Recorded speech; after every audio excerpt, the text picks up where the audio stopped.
Welcome or welcome back to my channel. I am Regina Monique and this is Woman of Your Word. And in today's video, we're going to be doing some more Bible journaling. This is going to be another tutorial. So grab your supplies and let's get into it. As you can see, we are still journaling out of my Illustrating Bible by Dayspring. And it is the Bible or the version that contains the Psalms and the Proverbs. And today we're going to be journaling out of Psalm 17 verses 6 through 8. Now, I'm not gonna lie to y'all. Today's entry is a simple one, but I really feel like I struggled a lot. This is actually the inspiration that I was going off of. And I know that it looks like a lot of black behind those flowers, but that's actually a lot of layered greens. So we're going to do some layering and I hope that you will be journaling with me. Of course, you know, I like to get my edges taped. I like straight edges. And so I put my washi tape down because I actually don't want to cover the words in this Bible. And so, yeah. So we're going to start off with this light blue background. And I'm actually going to, you'll see in a minute, that I'm going to mix some pink in this blue so that I can have a hint of purple, but I'm gonna lighten this up a little bit with some white paint. And remember, I always say you can do whatever you want to do. There's a lot of freedom in painting. You can make it your own. You don't have to do exactly like someone else. You can do what you want. But here you see I'm going to take a little bit of pink and put it in that blue to make this purple shade, and we're just going to go ahead and paint that blue background.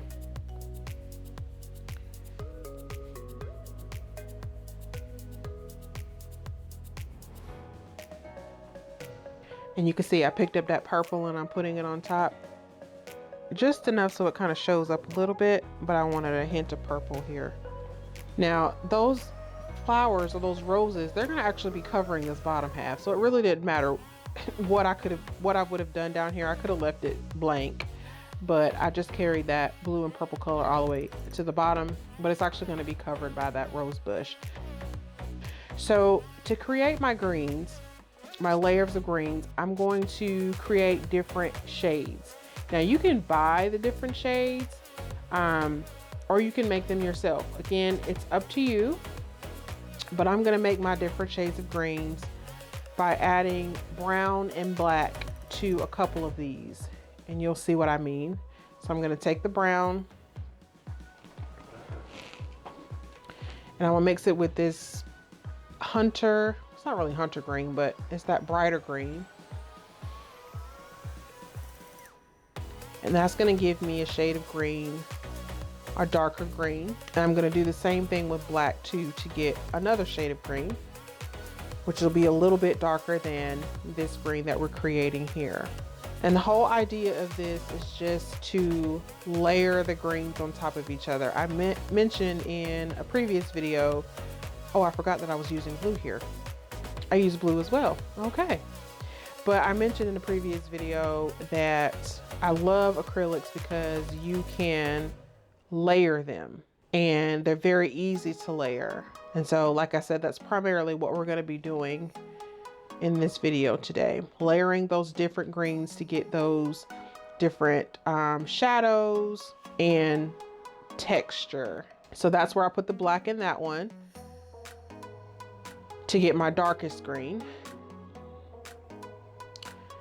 And I'm actually going to use just plain black as a base to start. And I'm taking a stippling brush to stipple that on. It was a little too wet, that's why I had to wipe it off on my napkin. But I'm gonna stipple that black all the way around that bottom portion just as a base, and you'll be able to see that black a little bit peeking through all of those greens, but it's going to be my deepest shadow. It's almost like it's giving us a glimpse to the inside of those bushes, those rose bushes, the darkest parts of that bush. And then I'm gonna take my next green and layer on top of that. which will give us our next kind of shadow of those leaves in the bush.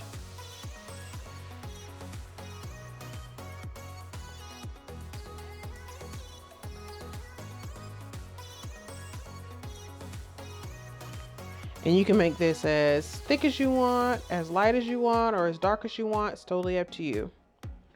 But I wanted to have enough to where I could see the green and still see the black.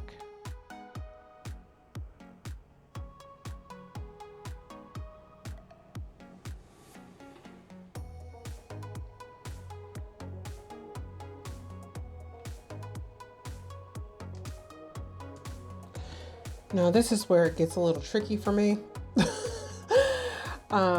Because I think what I was going for here was, you know how at the tops of bushes, like if a bush has not been properly manicured, like if it hasn't been trimmed, it will be even across the top. And I was trying to create this unevenness, but I don't know, I just couldn't, I could not articulate what I was thinking in my mind very well. I actually end up covering a lot of this up, but you'll see, or hopefully you'll see what I was trying to do.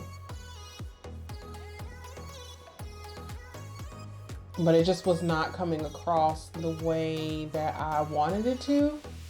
I don't know, maybe to you it probably looks like what I was thinking, but I just wasn't, I don't know, I just wasn't getting it.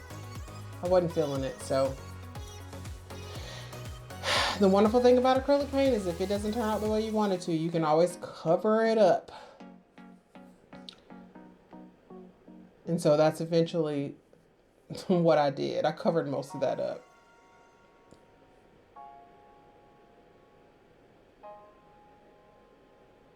It doesn't look terrible, but I don't know.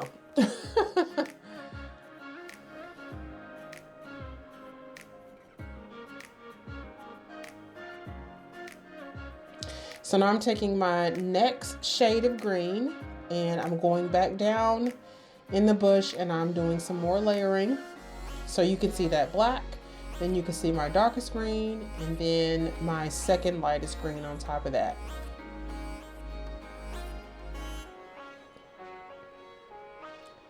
And we're basically giving that illusion of leaves.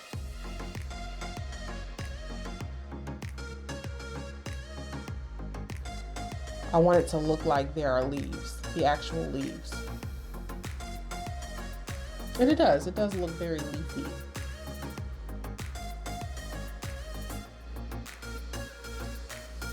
But do you see what I mean about those shadows? The bush itself actually turns out pretty good. But that top part, I'm not too sure about that. And we're just taking that green all over. And again, you can do it as thick or as thin as you want to. Totally up to you. Now I'm mixing some yellow in because I'm doing my lightest green. I actually had a lime green already, but it was a little more lime than I wanted it.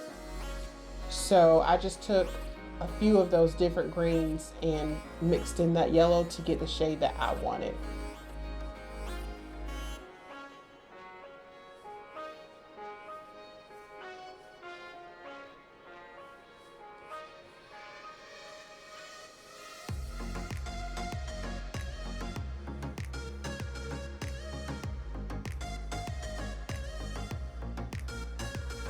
And you can actually dry your layers in between each one, but I didn't want to do that because I wanted it to still be kind of wet, just because I felt like it would blend better.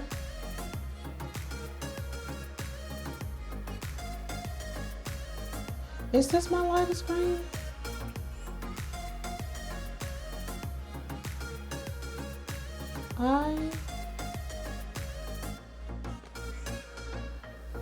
Yes, this is my lightest green.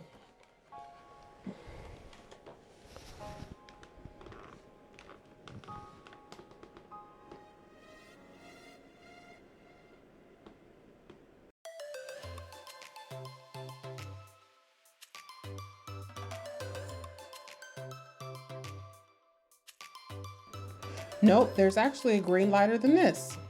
I don't remember how many greens I did, obviously. But I think there's one more shade of green that I do on top of this one.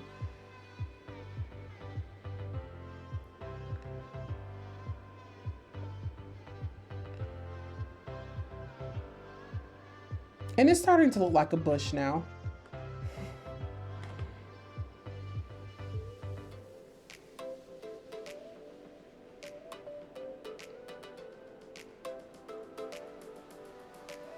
Yes, one more.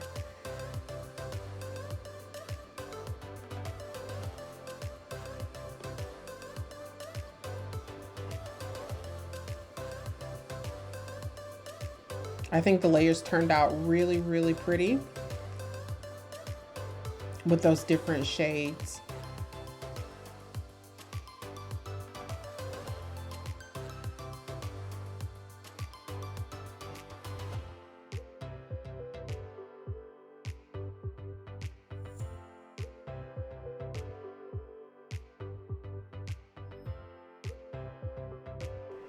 And actually, this kind of reminds me of an azalea bush, not so much a rose bush. I know that I said roses, but it makes me think of an azalea bush where there's a lot of leafy greens and then there's, you know, the flowers here and there. So now I'm starting with the actual flowers, and I'm doing a base coat of white first. And all I'm doing to make this shape is doing a bunch of little half circles. Just in a, like a round shape. So I'm doing a round shape of just half circles. Kind of looks like a rose.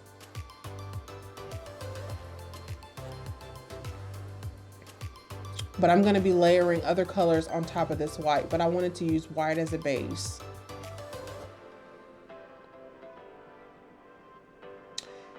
And we're just going to scatter them around here and there.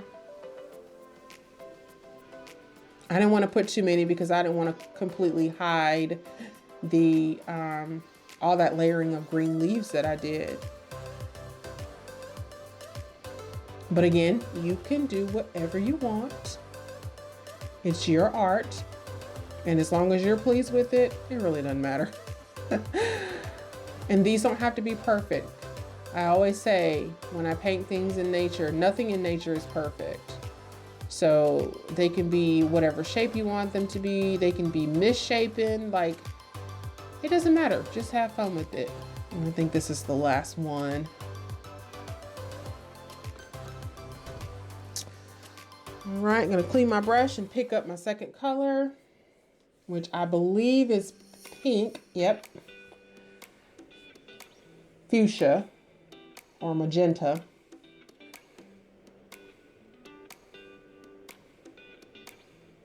And just going over those same little half circles.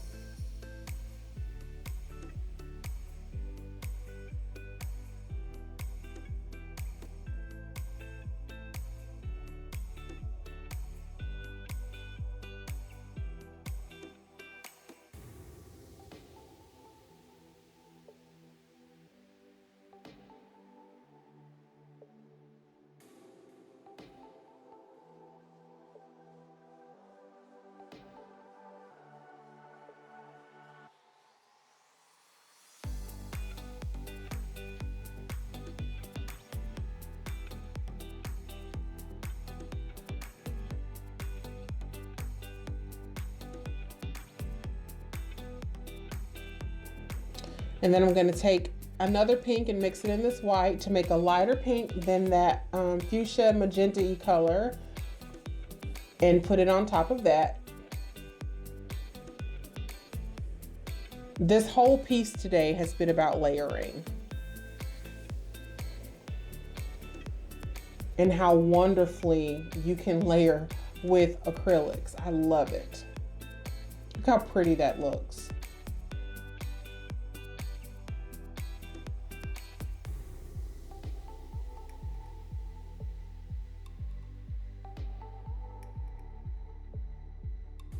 And I'm just taking the very tip of the paintbrush. This is not my smallest paintbrush, But I'm just using the very tip of that to get those half circles so that they're not too thick, so it doesn't look like a blob.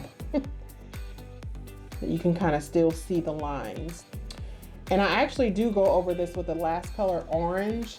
I don't think I show it though, but you can do anything you want to do.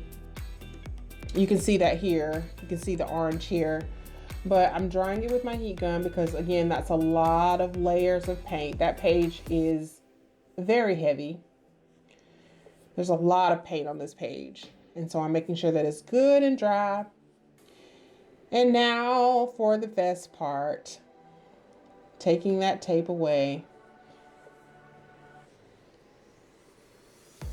And of course, you know, I'm gonna fix that space around the book number, take away our paper, underline our verse.